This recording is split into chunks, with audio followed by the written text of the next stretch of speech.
خۆشحاڵین سەربەرزین دوای ئەوەی خوێندکارانمان دوای ماندووبوونی 4 ساڵ 5 ساڵ لە هەوڵ و کۆشش و ماندووبوون ئەمڕۆ بەری ڕەنج و ماندووبوونیان وەردەگرنەوە.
مەراسیمی چواردامین خولی دەرچوانی زانکۆی گەشەپێدانی مرۆیی بە خوێندنەوەی چەند ئاەتێک لە قورئانی پیرۆز دەست پێ دەکات.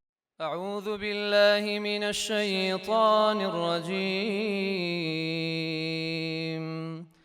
بسم الله الرحمن الرحيم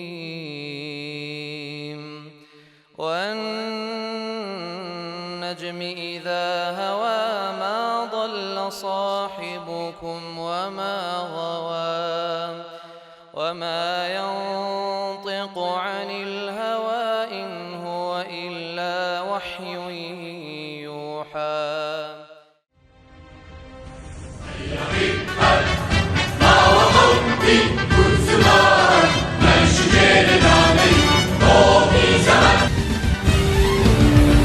زانکۆی گەشەپێدان پێمەی هەوڵ و تێکۆشان بەیانی تۆ زۆر بەرزە ئیقرا دروشم و ڕەمزە. جوانترین و گەرمترین پیرۆزباییتان ئاراستە دەکەم و هیوادارم هەمیشە سەرکەوتوو بن. هەروەها ڕێز و پێزانینی خۆمان ئاراستەی کەسوکارتان دەکەین کە یارمەتیدەرتان بوون بۆ گەیشتن بەم ڕۆژە و پیرۆزباییان لێ دەکەین. ئازیزان، جێخۆیەتی ئەو ڕاستێتان بۆ دووپات بکەینەوە کە لە ساڵانی خوێندنی ئێوەی ئازیزدا زانکۆ هەموو پێداویستیەکانی سەرکەوتنی خوێندنی ئێوەی دەستەبەر کردووە. سوێن دەخۆم بەخوای گەورە، دڵسۆز بم بۆ کوردستان، ئەمەکدار بم لە کار و پیشەمدا، لە پێناوی ئامانجی گەلەکەم هەوڵ بدەم، کار بکەم بۆ پێشخستنی وڵاتەکەم. پیرۆزە سوپاس. بەڕێز سەرۆکی زانکۆ، ئەم خوێندکارانەی لەبەردەم بەڕێستان وەستاون هەموو پێداویستیەکانی بەدەستهێنانی بڕوانامەی بە کەلۆرۆسیان تەواو کردووە. داواکارم لە بەڕێستان کە ڕەزامەندی بفەرمونون بڕوانامەی بە کەلۆریۆسیان پێ ببەخشن لە پسپۆڕیەکانیاندا.